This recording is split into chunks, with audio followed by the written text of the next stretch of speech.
আমার দেশের মাননীয় প্রধানমন্ত্রী জনাব তারেক রহমানকে বলবো, আপনি একটু লক্ষ্য করুন যে একটি ছোট্ট একটি বয়সের মেয়ে রামিসা আক্তার, তাকে কিভাবে নরপশুরা তার ধর্ষণ করেছে।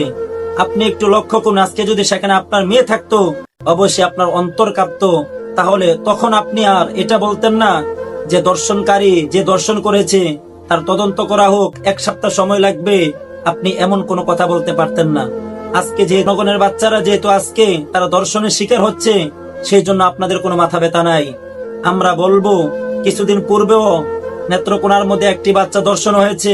আমরা যদি কমপক্ষে এই ধর্ষণের ক্ষেত্রে শরিয়া আইন অনুযায়ী জনসম্মুখে এনে যদি আমরা ফাঁসির দড়িতে তাদেরকে ঝুলাইতে পারি, তাহলে আমার দেশের বাচ্চারা, মা বোনেরা বিভিন্ন ষড়যন্ত্র থেকে, ধর্ষণ থেকে তারা বেঁচে যাবে। মাননীয় প্রধানমন্ত্রী তারেক রহমান সাহেব, আপনাকে আমরা বলতে চাই, আপনি যে প্রশাসন আপনার সরকারের মধ্যে বসাইছেন, এই প্রশাসন দিয়ে আপনি হয়তো আর বেশি দূরে যাইতে পারবেন না।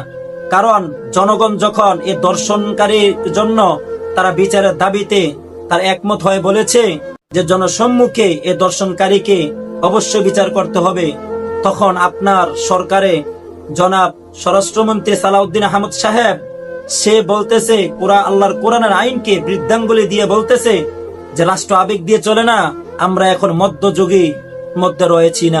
আপনি একটা কথা মনে রাখবেন, যেই স্বরাষ্ট্রমন্ত্রী যেই সরকারের মধ্যে তাকে বসাইছেন, সে হয়তো তার কারণে হয়তো এই আইন শৃঙ্খলা গুলো বিঘ্নিত করতেছে, এই আইন শৃঙ্খলা গুলো যথাযথভাবে পালন হচ্ছে না।